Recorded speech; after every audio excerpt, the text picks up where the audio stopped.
Assalamualaikum warahmatullahi wabarakatuh. Perkenalkan, nama saya Agus Layani. Saya jurusan Agribisnis Fakultas Pertanian di Universitas Teguh Umar Melabuh. Baiklah, sebelumnya saya ucapkan puji beserta syukur kehadirat Allah Subhanahu wa taala, yang mana oleh Allah yang telah memberikan saya kesehatan sehingga saya dapat membuat video ini. Baiklah, sebelum saya melihat tanaman-tanaman yang terserang gulma, hama, dan penyakit, di sini saya akan membahas sedikit tentang tanaman yang produktivitasnya terganggu oleh gulma, hama, dan penyakit. Baiklah, sebelumnya saya ingin menjelaskan sedikit apa itu yang disebut dengan gulma. Gulma adalah tanaman pengganggu yang tumbuh di dekat tanaman budidaya, yang dengan adanya gulma tersebut terjadinya persaingan unsur hara antara tanaman pokok dengan tanaman yang tidak diinginkan tadi. Dan tanaman gulma ini juga menjadi sarang hama dan penyakit bagi tanaman yang kita budidayakan. Yang selanjutnya yaitu pengertian hama dan penyakit. Hama dan penyakit adalah organisme pengganggu tanaman yang kehadirannya dapat merusak tanaman yang kita budidayakan. Dengan dia bisa juga merugikan tanaman dan juga bisa mematikan tanaman, karena dia bersifat itu memakan tanaman tersebut sehingga tanaman itu dapat layu, mati, dan tidak sesuai dengan yang diinginkan. Kan kita sama-sama mengetahui bahwa petani dalam menanam semua bahan pangan itu untuk mendapatkan keuntungan. Jika adanya gulma, hama, dan penyakit, maka produktivitas dari tanaman-tanaman itu akan terganggu, otomatis dia akan rusak. Dan pengendaliannya biasanya supaya tanaman ini tidak mudah terserang hama, gulma, dan penyakit, yaitu sebelumnya kita harus melakukan sanitasi lahan yang bagus. Kemudian kalau ini penyemprotan dengan menggunakan herbisida yang sesuai dengan dosis, karena kalau tidak sesuai dengan dosis maka nanti hama ataupun penyakitnya akan kebal, yaitu akan tahan dengan segala penyemprotan ataupun obat-obat lain yang akan kita berikan selanjutnya. Di sini saya berada di lahan jagung. Di sini saya akan memperlihatkan contoh tanaman yang terganggu oleh hama, gulma, dan penyakit. Baik, untuk tanaman jagung saya akan memperlihatkan ini hama yang terserang, yang sering menyerang penyakit jagung.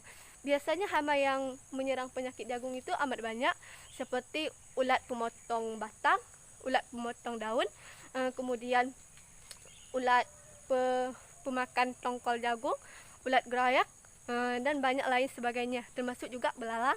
Kalaupun ada yang lain seperti babi, tikus, dan sebagainya. Tapi di sini saya nanti akan menjelaskan tentang hama ulat daun, karena daun merupakan sumber tempat terjadinya fotosintesis, dan ini sangat berpengaruh pada kesehatan tanaman. Dapat kita lihat saudara-saudara bahwa tanaman yang normal itu tanaman jagung yang subur.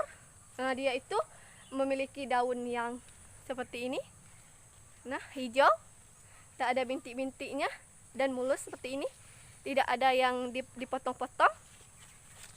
Beda dengan yang tadi, ini juga termasuk penyakit ya. Yang ini daun yang ini, daunnya ini juga termasuk penyakit karena dia ada putih-putihnya. Ini disebabkan oleh penyakit. Tapi saya kalau di ini tanaman jagung akan menjelaskan tentang hama saja, dan nanti tentang penyakit ataupun gulma akan saya bahas melalui akan melihat contoh tanaman-tanaman lain, tidak hanya jagung saja. Baiklah, kita lanjutkan ke yang melihat tanaman yang terganggu oleh hama. Teman-teman, sekarang kita sudah menemukan tanaman jagung yang terserang hama, yaitu dapat kita lihat ini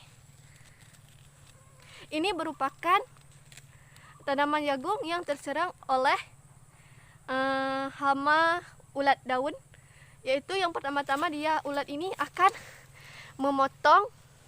Nah, untuk lebih jelasnya mari kita lihat.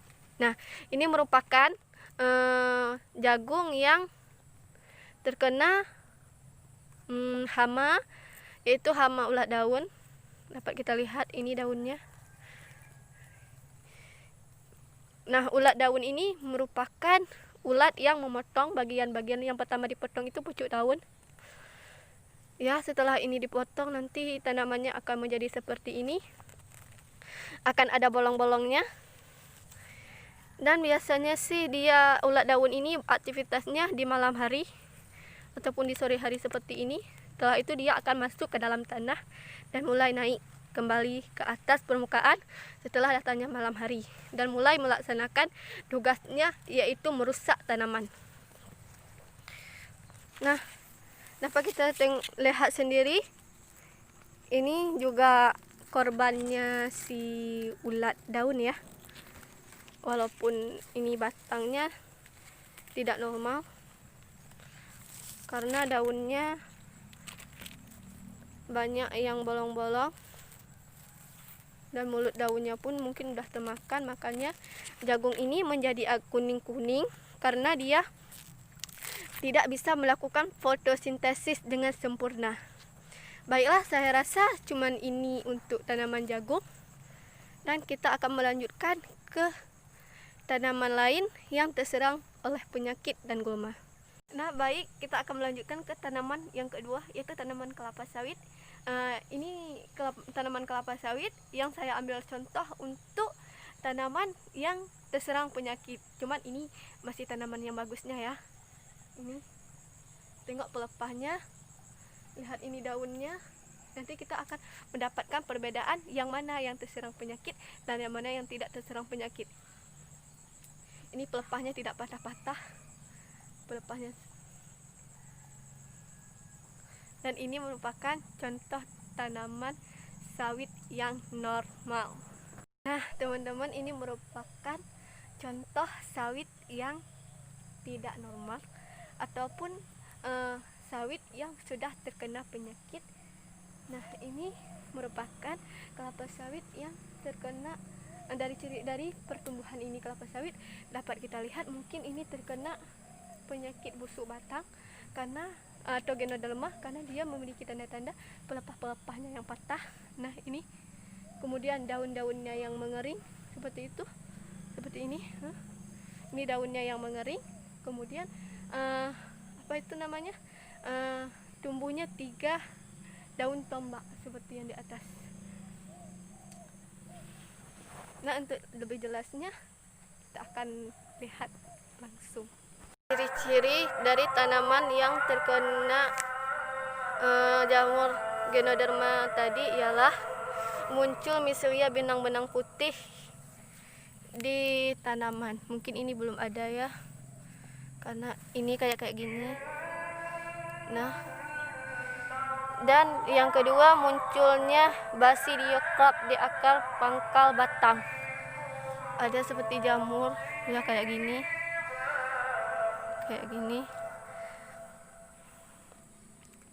Kemudian tumbuh 3 daun tombak. Nah, ini daun tombaknya dapat kita lihat. Dan pelepah berpatahan seperti ini. Nah, seperti ini pelepahnya berpatahan.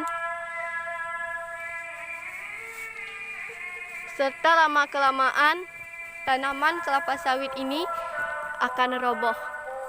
Baiklah, sekilas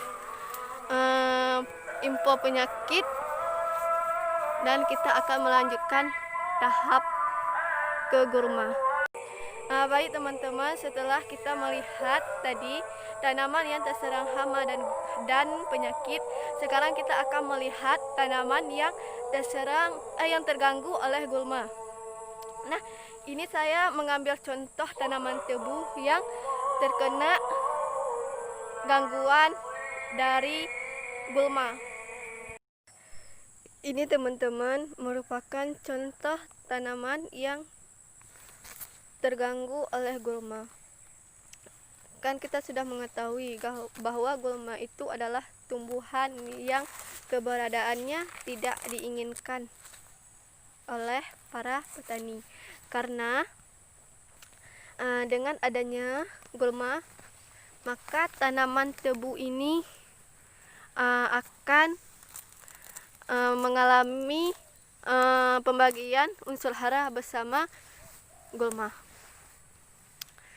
Dan gulma juga merupakan salah satu tempat untuk berkembang biaknya hama dan penyakit, sehingga dengan demikian bisa menularkan ke taridayakan. Dapat kita lihat sendiri bahwa ini tanaman ini, nah, dia lama-lama menjadi busuk sendiri karena pembagian cahayanya yang kurang dan kadar airnya yang kurang. Nah, kerugian akibat gulma ini yaitu menurunkan hasil tanaman melalui persaingan air, unsur hara, dan cahaya, mempersulit pemeliharaan tanaman, menghambat atau menekan pertumbuhan tanaman, dan menghambat aliran air, serta sebagai inang pengganti bagi serangga, hama, dan penyakit.